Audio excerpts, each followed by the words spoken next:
Welcome back to another episode of Over the Net, a Mizzou Volleyball interview series. Had a week off. Mizzou had a kind of crazy schedule. Wednesday, Friday, Sunday matches. Wasn't able to have an interview last week, but we are back and better than ever with Mizzou's Director of Operations, Emily Garrett. Emily, how are you doing today? I'm doing well. How are you doing today, Matthew? Good. Thank you for asking. So, like I said, you are the Director of Operations, a job that I feel like not everybody necessarily knows what that is. So can you just kind of describe your role for the audience, and what does an average day in the life look like for you? Yeah. So in my role is a lot of behind the scenes work. So you won't see me out on the floor coaching our student athletes. Instead, you'll see me behind the scenes, sitting on the bench, shagging balls, things like that. But not giving any feedback to our student athletes. My role is really to support them, as well as supporting our head coach and our assistant coaches in any sort of day-to-day operations and things like that. So it's a lot of fun. Day-to-day, things, it varies. You never know what you're going to jump into. Today is one of our off days, for example. So I'm actually working on our Oklahoma-Arkansas weekend trip, as well as my Texas trip. And then I'm prepping my Ole Miss Mississippi State trip in late November. And then I'm also working through some Thanksgiving logistics. So I'm about a month looking at, 2 weeks to a month ahead on a lot of things. We've got a couple recognitions this weekend that I've been working on with our Tiger Scholarship Fund folks as well.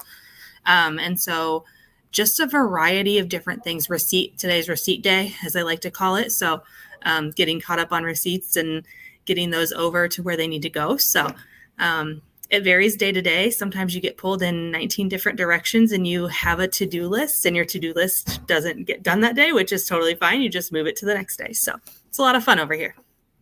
Now, you talked about obviously covering a lot of the travel aspects, logistics for the team. This is your second season now. What is the biggest travel challenge that you have experienced?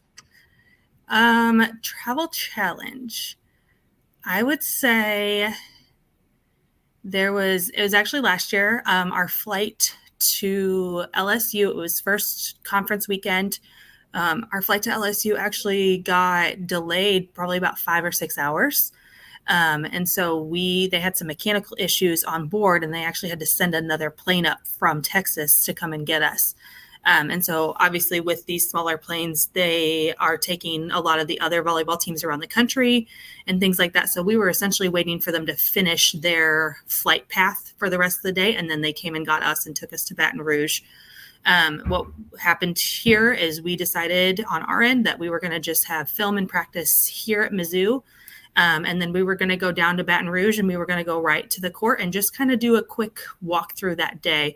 I don't think we really touched the ball. It was more just getting used to the lights in that building. And then we saw the practice. We got to see the court the next day and practice the next day. So that was probably the biggest travel hiccup, I would say. Okay. I was honestly a little bit surprised that you didn't say the NCAA tournament, just because, you have such a condensed time. Like you said, you're usually working on these months in advance. You're not knowing where you're going to end up going until, a few days, before, a weekend most before. So, how was that trying to prepare for the NCAA tournament? Like I said, there's such a condensed time frame to get things figured out. Mm-hmm. But obviously the team arrived in Lincoln without any issues from what I heard. You kind of look at a lot of things, and Matthew, you do the same thing. You kind of look and you're like, we could go here. We could go here. So in the back of your mind, you're kind of thinking, okay, in the back of my mind, I was like, we could realistically be heading to Lincoln. And so I was prepping that. I think there was another couple close ones that we could drive to. And then I was like, otherwise they're going to send us out to the coast, and that's going to be a whole nother beast with a flight. And so with that, we actually kind of had some things. We had some pre-travel things already done and in the works, such as we had a bus kind of already lined up and kind of just, hey, this is still TBD. but we may be going somewhere this weekend and we're hoping a bus is available. And luckily there was one and things like that. But I also thrive in that pressure, and I love that pressure. I think I've been to now 5 NCAA tournaments. And so I really enjoyed those 2 days to get yourself prepped.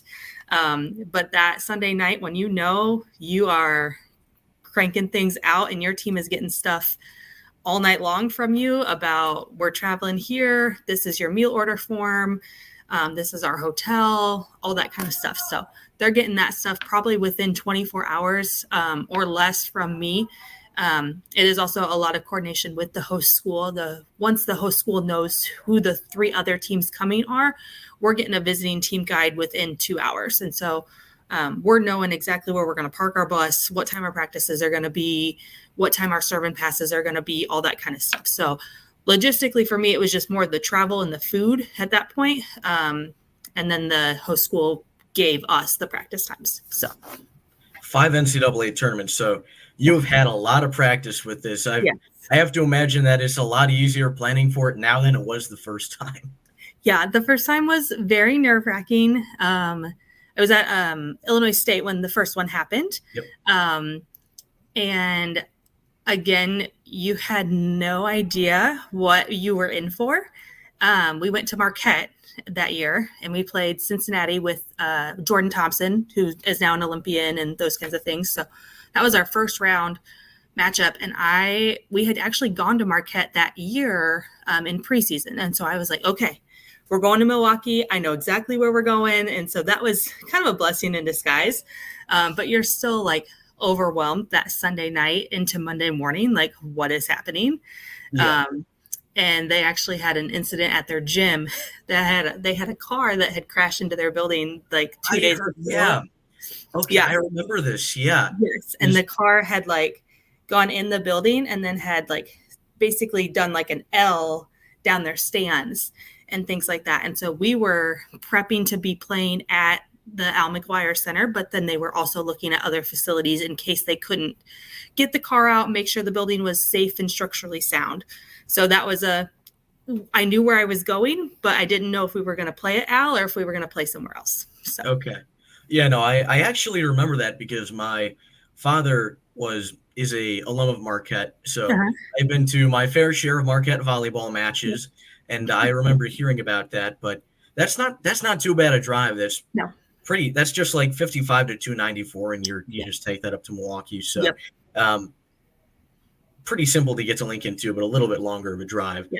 So you talked about a little bit of your background. You were at Illinois State for a long time, Texas Tech for one season, and then you ended up at Mizzou last year. Can you talk about how did that Mizzou job get on your radar, and then what was the process like from finding out about it to getting hired? Yeah, so that was 2023, right? Yeah, that was 2023. So, yeah. Yep. Spring 2023, maybe? Spring of 2023. Yeah. So I don't know. I remember seeing about the previous staff and how Dawn had gotten hired and things like that, and how she was kind of building her staff. And I actually reached out to a former boss of mine and said, like, hey, is it okay if I use you as a reference? I'm probably going to put my name in for Mizzou. And she said, absolutely, 100%. I don't know what happened after that, but somehow Dawn had received my phone number, and Dawn had said, hey, like, let's get on an interview and things like that. So I went into my boss at Texas Tech and said, hey, I am going to put my name in for the Mizzou director of ops position. He was also great about it. And he called Dawn as well. And it was a very, very quick turnaround, probably within 10 days of accepting the job. I did it sight unseen. So I did everything virtually, did not come on campus or anything like that. I knew of Mizzou being from Southern Iowa. My husband's from Central Illinois, all those kinds of things. I knew of Mizzou, knew what it was kind of about, knew it was in the SEC. And I was like, this is pretty cool. So I was like, an opportunity to come closer to home. And within 10 days, my dad flew down to Lubbock, Texas, moved our entire house in a U-Haul truck, and we were in Columbia, Missouri, and ready to go on the Monday after we moved. So it was a very quick turnaround for both me and my husband. He found a job right away as well. So Now, you're from Burlington in Iowa, I believe. Is that mm-hmm. correct? Yep. And then obviously went to college in Illinois, worked at ISU and out Mizzou. Yep. Was it nice to get out of that Texas summer? Yes, I do miss it's not so much the Texas summers that I miss, it's the Texas winters that I miss. Yep. Because it's like 65, 70 degrees and it's like December and you're just like, this is great. But there was a part of me that did miss the Midwest snows and ices and winter and things like that. So, but being out in the desert was a lot of fun. And, but an opportunity to come closer to home came about, and I was like, family is something we both valued, and we thought it was a great opportunity. We've got family over in St. Louis as well. So to be about 2 hours from them and then 3 and 4 hours from our family was pretty important to us. Yeah. And then I actually wanted to talk about you ending up at Texas Tech, mm-hmm. because I found an article online talking about that and found it kind of interesting. Okay. So if I saw correctly, you knew one of the assistants at Texas Tech. Yep. From when they were working at Bradley, and they called asking if you could recommend somebody for the job. Yeah. And then eventually you got the job. Yeah. So what had happened, so like you said, I was at Illinois State for 5 years. My head coach boss ended up getting a really good opportunity up at Michigan State University. And it was just found that I couldn't join her at Michigan State University. And she said, we're going to put you in the best position possible, whether that's at Illinois State or somewhere else. Like, she was amazing. And she still is amazing. We still talk to this day. It's great. I love her. So, but I was like, do I stay at Illinois State? Do I not? And I actually got a text message the day after that it had been announced that the crew was going to Michigan State. And she had said, congrats on the Michigan State job. Do you have any like you said, do you have any recommendations? And I texted her back and I said, thanks. I said, I'm actually not headed up to Michigan State. I'm going to be at Illinois State. But I was like, let me think about a few other like names and stuff like that. All the ops people kind of know each other. And mm-hmm. Then I came back and I said, like, I'd be open to looking into it as well. And she was like, let me get with Tony at Texas Tech. And again, it was probably within another hour or two, I was getting a text message from Tony and we were doing interviews and things like that. So it was, again, a quick turnaround there. I think that one I had a little more time. I think I had about 12 to 14 days from the time I accepted the job until I moved down there. So just because it was a little bit further of a move and it was the first time, those kinds of things. So I'm curious about the Illinois State connection. I believe that Don Sullivan was an assistant a while ago at ISU, and now obviously worked for ISU for several years. Yep. I'm sure that you had heard of her before then, but had you ever met her before joining Mizzou?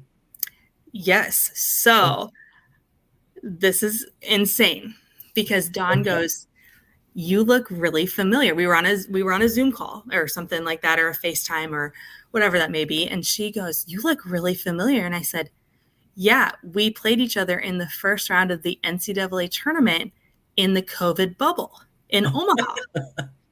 And she goes, are you serious? Like, she was like, that's where I know you from, because we were getting COVID tested right next to each other. So the teams like lined up next door to each other. There were like little barriers in between us, but you could always see the teams that were coming in to get like COVID tested and things like that. And so we played Dawn and her team, UNLV, at the NCAA tournament that year. Dawn won. So we lost. So we went home. So, but yeah, it was a really cool experience. But I had, that was the only thing I really knew about her, was that we played at Illinois State. And then she was like, oh yeah, I coached at Illinois State too. And so there's actually quite a few Illinois State connections around Mizzou, which is kind of cool that we can all say we were a Redbird at one point. So yeah. So obviously, in addition to you and Coach Sullivan, what are some of the other big connections to ISU? Yeah, so both of our strength and conditioning coaches. So Wart Cutchlow was also at Illinois Okay. State. Yep. Mariah Cook was actually at Illinois State as well in the strength and conditioning program. She worked directly with us as a volleyball program when I was there. The women's basketball staff as well has some Illinois State connections. I think Robin does, and their director of ops as well has an Illinois State connection. So. And then I think there's just a few more random like people floating around. We met a ref at LSU one night that was also an ISU Redbird, so they're everywhere, which is pretty cool. So yeah, a lot of Redbirds with tiger stripes these days. Yes. Apparently, that's actually did not know that. Yeah. So before I talk about ISU, Yep. One thing that I think was really interesting when looking at some of the things that come with your job is the analytics aspect of things. Mm-hmm. Now, I feel like a lot of people may know more about like football or baseball when it comes to analytics, but not necessarily volleyball. Mm-hmm. Can you talk about what are some of the main ways in which analytics are useful for Division I teams? Yeah. So if you guys see me on the bench and I'm on a computer, I'm actually statting the entire match. I'm not just like working. I'm not just like hanging out with a laptop. I'm actually statting every single touch on the ball, both on Mizzou side and on the visiting team side. So I'm statting everything, every reception, every serve, every set, every type of attack. Obviously, our outsides have different attacks than our middles, and same with our right sides, as well as our back row attacks as well. Grading those kinds of things, errors, aces, all that good stuff. What we're looking at a lot of times, we're looking at passing numbers. And so who on our team and on the other team is passing well, is not passing well, who do we need to avoid, who do we need to serve, what seams we need to serve, those kinds of things. So we're looking a lot at that stuff. We're also looking a lot at rotations. And so when we're sitting there trying to decide where we're going to start at the beginning of the match, we're looking at how we're point scoring and how we're siding out within like certain rotations. And so we're kind of playing a mind game with our opponent, I would say, and saying like, okay, the last 2 times they've started in rotation 1, but we need to start in rotation 5 because we want this person to be matched up with this person. And so it's a lot of diving into little nuances and little things to put our team in the best situation. And so we're looking at hitting percentages as well. We're looking at tendencies, who is getting set the most of our visiting team, who is getting set the most in certain rotations as well. That'll help blocking schemes for our coaches as well. Like, hey, in rotation 2, they're only really setting the middle, or they're only setting the middle and the right side. So we need to step this way, or we need to do this. So it's a lot of little intricacies that we're looking at. But I do that in practice as well. So I stat all of practice, and then I'm able to provide stats. I can provide stats in practice, but typically it's post-practice. I provide all the stats to our coaches. I can also provide a cumulative stat sheet over the course of, I just did one for the last 10 days, for example. Okay. And so coaches are looking at what have been the trends over the last 10 days with our own team. We've been home for almost 2.5 weeks now. And so that's really nice to have those days of practice to look at that kind of stuff. As well as I can do cumulative match stats. And so, like you said, we've played basically 4 games in 8 days or something like that. And so 8 or 9 days. And so looking at all 4 of those matches over time, or all 3 of those matches over time, and saying like, okay, we know this is happening here and all that kind of stuff. So it's a lot of picking it apart and just kind of picking out what's going to be the best for our team and what's going to put our coaches and our staff in the best situation to get the next win. So, yep. So one thing specifically from the match yesterday against Tennessee, Coach Sullivan had talked about the strategy really to emphasize getting it to outside hitters and into Jordan Iliff on the right side, attacking. I think she specifically said attacking their setter, Caroline Kerr. Was that something that was found through analytics, through film study, or a combination? It was a combination. And so we're looking at, we watched a lot of film. The coaches watched a lot of film. I watched a little bit of film as well, just to kind of see. I was specifically looking at one rotation that I couldn't, in my stat sheet, it wasn't adding up for me. And so I watched probably 4 matches of just one specific rotation. And I just kept watching it on a loop to try to figure out kind of who they were setting and things like that and who they were going after. I know Don emphasized and we did it in all practice, high hands, the outsides hand, those kinds of things. But that was found, a lot of it was found through the film study, but a little bit of it was analytics as well, in match especially. Okay.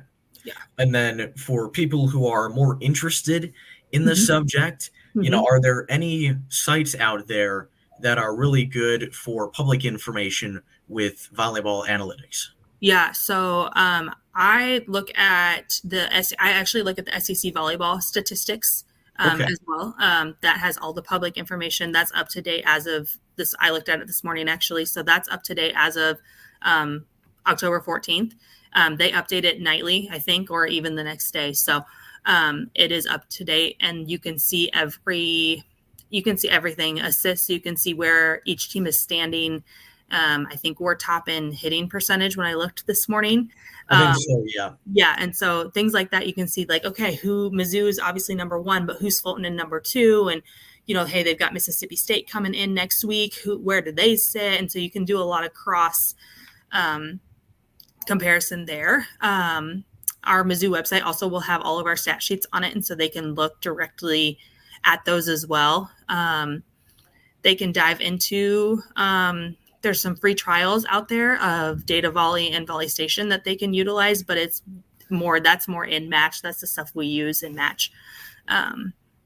Those are some big ones off the top of my head right now. So the NCAA website also has a lot of that stuff as well. You can see kind of where we're sitting. And then Avid Volley on Twitter. They also have been posting quite a bit. I saw one today about first ball offense and things like that. That one got posted. And then like top right sides, I think Jordan Iliff was sitting up there at one point. I think Maya was sitting in a defensive 1-2. Yep. Iliff was towards the very top. They had one for serving, and then they had 20 most efficient middle blockers, I think, in the country. And Colleen, I think she may have been, 18th. Yeah, 17, 18, somewhere right there in the middle. Like that, to back that up for the SEC stats, I have looked at these a lot before pretty much every match, and it is really helpful. And yes, that it is Mizzou is currently leading the SEC in a hitting percentage, the only team in the SEC with a hitting percentage above 300. Wow, yeah. Also leading in assists and kills. Yes. Some of the second in aces as well. So you can learn a lot about the different teams through these stats. And let's see. I mean, it makes sense that Mizzou is second in aces when you have Jordan Iliff, of course. Yeah, right. So, and then you'll be able to find, for the fans out there, you'll be able to find some of the areas of improvement that we need to work on. We're kind of floating mid to lower in a couple categories. And so that's just good information for us and for our staff and our team and the general fan to know why we may not be as successful in certain areas. Yep, 13th currently in opposing hitting percentage, and currently last in the SEC in blocks, which was interesting going in because Mizzou and Tennessee were 14th and 15th heading into the match yesterday in blocks in the SEC. So those are just some of the things that, for example, I look at when I'm going into a match and things that I like to point out when I'm updating people during the matches. But getting back to ISU. So you worked there for, I believe, 5 seasons as the director of operations, but you were actually getting your master's degree at the beginning of your time. You were it was a graduate assistant director of ops for men's golf for a season 2016, and then for volleyball 2017 to 2021. So I found you actually did your master's degree in sports management, and you wrote your thesis on volleyball. I did, yeah. So I looked at defensive-minded teams. And so what we were finding I compared the Big Ten volleyball and I compared the Missouri Valley Conference. So a Power 5 school at that time. We still had the 5 conferences versus a mid-majors type of school. I compared what was happening defensively in the Valley and then defensively in the Big Ten. And what was found was that in the Valley, there were a lot more digs per set and not as many kills per set. And the opposite was true in the Big Ten. And so it was more kills per set, but not as many digs per set. And so I was looking into why that was happening. And it actually was found that the Big Ten had a lot more first ball side out. So anytime that ball came over the net and they killed the ball right away, first ball side out, that number was higher versus in the Valley. We liked in the Valley to call it the Valley Rallies.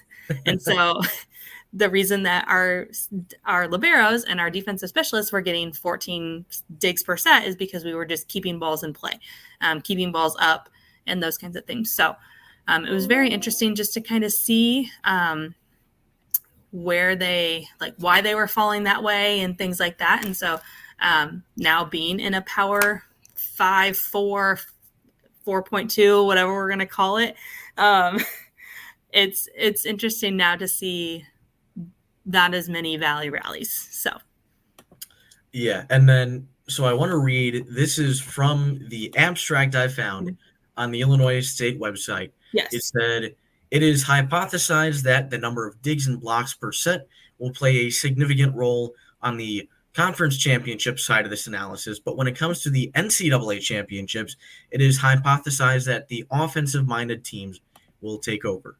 Was that backed up by the data? Was your conclusion different from your initial hypothesis? No, my hypothesis was pretty true in that sense. Okay. And I think that's going back to Illinois State. We did have tons of digs per set and blocks per set in the Valley, and we did win our conference championship 3 or 4 of those years that I was there. And so, and then in the NCAA tournament, you did see that year that the offensive-minded teams, the teams that were putting balls away, was the team that was going to be the most successful. So, yeah, very interesting. Now, you were a student athlete, NCAA, at Monmouth College. Yes. 2 sports. Yes. Neither of those was volleyball, though. Softball and women's basketball. Yeah. So, although I did see that it looked like you played volleyball in high school, right? Yeah, they did. Okay. What position did you play in high school for volleyball? I started out as a right side. I am ambidextrous, so left and right-handed. So they put me on the right side just because they were like, we think you'll be good there. And then as my high school career went on, I was a setter. So I really enjoyed that. So. And then looking at your stats and some of the information from Monmouth, yep, you had a really, really good season in, I think it was 2016 on the softball side of things. And I saw that is actually still the program record for most wins in a season. Yeah. So that was a year, that was 2016. That year was the year we went to we didn't make it to the NCAA tournament. We made it to our conference championship that year. Obviously NCAA tournaments in D3 are there's not as many teams and things like that. And so if you don't win your conference championship, you're probably not a bubble team in the NCAA D3. So, but we actually won game 1 of the championship, and then we lost the next 2. But that year was probably my favorite year to play. It was my senior year, those kinds of things. It was just a lot of fun in general. There were really nothing holding me back, if that makes sense. Like I knew I wasn't in D3, you're not going to be a pro. And so it was just kind of go out and hit the ball, have a lot of fun, and whatever happens, happens. And it was pretty cool to be part of the team with the most wins on record. So. And then I did see that you did stay involved in the volleyball side of things, though, assisting the coaching staff with some operations things. Yeah. So was going into this field always the plan for you, or did you kind of gain initial interest from that job? Matthew, I'm going to be honest, I fell into it. Okay. Okay. So I actually started out as a physical education major. I wanted to be a PE teacher through and through. That is what I was destined to do. I got into the classroom and I said, no, thank you. I am good. I'm good here. I don't want to do this. Then I was like, I'm going to go on the medical side of this, of sport. And so I'm going to go into athletic training, physical therapy, maybe orthopedics, something medical. I took a biology class and I said, absolutely not. And then I was stuck and I went into my advisors and I was like, I have no idea what I'm doing. And I don't know what I'm going to do. And I've always been the planner. Like I've always been that type of person. And I was like, I was a sophomore, right? Like I'm still pretty young, like first semester sophomore. I was like, I have no idea what I'm going to do. I have no idea what I'm doing. Like, what is happening? And they talked me into, let's look on the business side because you really have been enjoying your business classes. So let's look on the business side of sport. So whether that's sport marketing or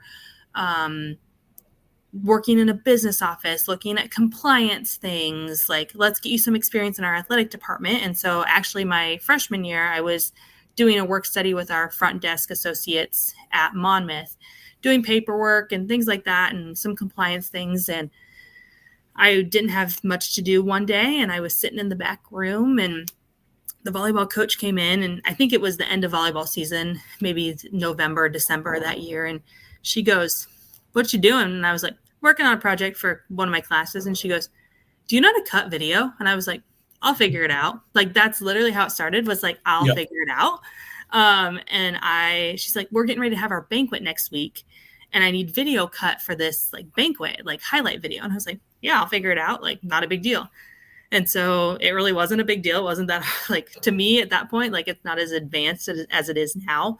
But I was just kind of cutting some video and things like that. And that's how I stayed involved with the volleyball program and how I got back into volleyball, I guess you could say. And then it just kind of turned into some like recruiting databases and things like that at Monmouth with her. And I did that for 4 years.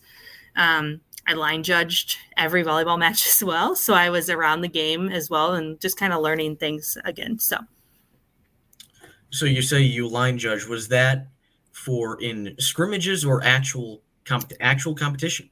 Yep. They in D3 they have people from the actual school who are students. Yeah. So that may have changed since I've been in school. It's been 8 years since I graduated now. So that may have changed a little bit. It may now be actual like certified refs and things like that. But for 4 years, it was me and typically another student that rotated, but they always knew that I was going to be at every one. And so I liked it. It was a lot of fun. So to me, that sounds like some schools may take advantage of that to get a little bit of home cooking on their side. Yeah. I can definitely see how some might, if they're sneaky and they really want to, I could see how some coaches would think about that though. Yeah. I think I would like to say I was a pretty neutral line judge, and I took my job very seriously because I've always taken my job very seriously. And so I was pretty neutral. There were a couple times that I was like, you could have hit the ball here.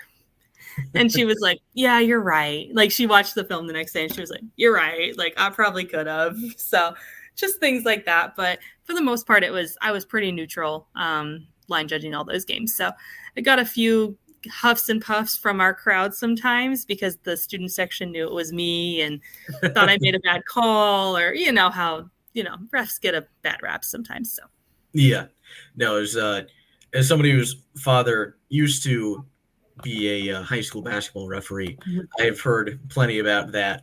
But Monmouth has some fascinating traditions to me. Yes. So you were called the Scots on the athletic side of things. Yep. And as part of that, you have a nationally recognized bagpipes and drums band. We do, yes. And which so gets scholarships. They get scholarships. So in the D3 world, if you don't know this, the D3 world, they don't give out athletic scholarships. So all of our like financial aid money came from our academics and any or other like outside scholarships. If you played the bagpipes or were on the drums set within our bagpipe team, you got a scholarship. And we had music scholarships and things like that for our band, which was really, really cool. But if you were a bagpipe player, you were getting pretty much a full ride to Monmouth College to play in the bagpipe band. And they were everywhere, every match, game, event. They were everywhere, whether it was one of them, whether it was the full band, every parade in town, every town event. The town was I think it had 9,000 people in it. And then you add in another 1,200 for when school's in session. Like, it's a really, really small town, couple main roads, and that's it. And so it was a really cool tradition. I have a story to tell you about this. And we have what's called Scott's Day.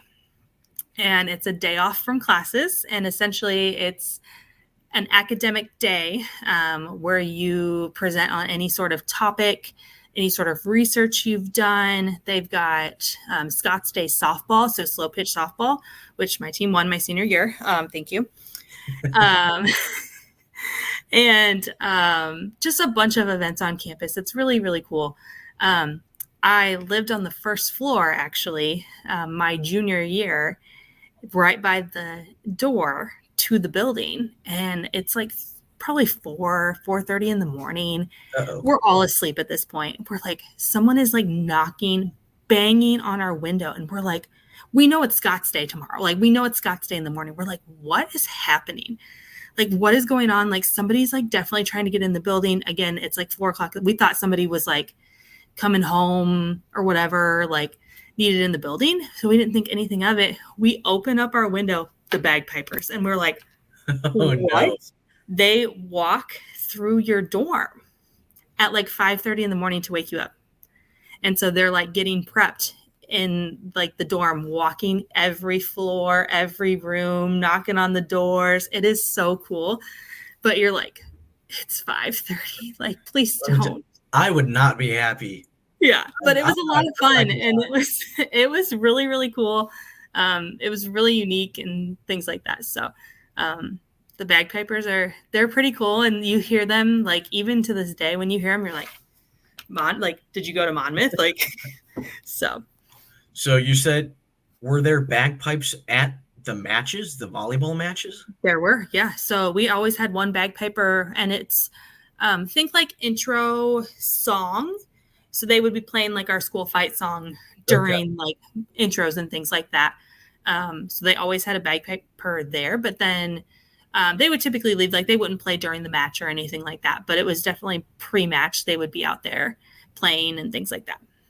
I just had the nightmare vision in my mind of an entire band of bagpipers in a small indoor arena. I feel like that is a textbook recipe for a migraine, a headache right there. So I'm very glad to hear it was only just one, not a large group of them. Yeah. But the other interesting thing, and this is what I want to wrap up with, is talking about Monmouth has one of the most historic rivalries in collegiate athletics with Knox College, where, fun fact for the audience, my uncle went, so I was very interested to read about this, and started in 1888.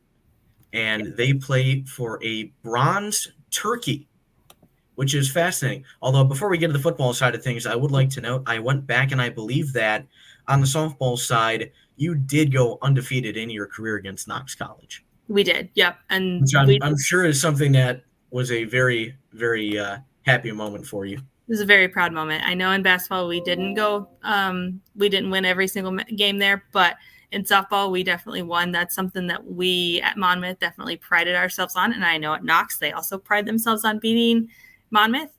For those who don't know, Monmouth and Knox are about 15 minutes apart. So it's literally right down the road, right down Highway 67 from Monmouth into Galesburg, Illinois. So it's very, very close. The fun thing is that when you go to Monmouth, there's not a lot to do. So you go into Galesburg to go to the movie, you go to Buffalo Wild Wings. That's what we did. And so it was very interesting that we still went into Galesburg, even though it was Knox. So, yeah. Yeah. So the Bronze Turkey Trophy Mm-hmm. is the trophy that they have. Yep. But there is not just one trophy, because in this rivalry, as I've read, there is a long history of students from the two schools stealing the trophy, and the trophy has gone missing for as long as a decade. And so they created a duplicate trophy, Yep. a body double turkey, which is the one that is put on display in the winning school, Yep. while the original, the actual bronze turkey, is at an undisclosed location. Yeah. So we have no clue where this is, where it's been.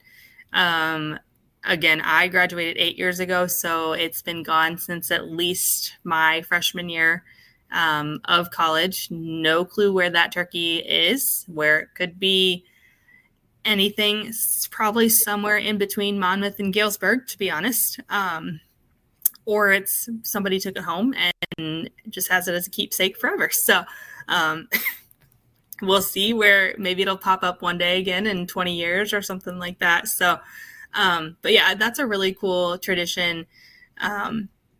I do think last I knew that the bronze turkey was at Monmouth College. So they play it every Thanksgiving or right around Thanksgiving weekend. It's kind of the last game of the year, culminates the end of the football season for Monmouth and Knox. So it's a pretty cool tradition. You drive over to Knox, and if it's at Knox, and vice versa, the Knox kids drive over to Monmouth. So I will say there was at one point some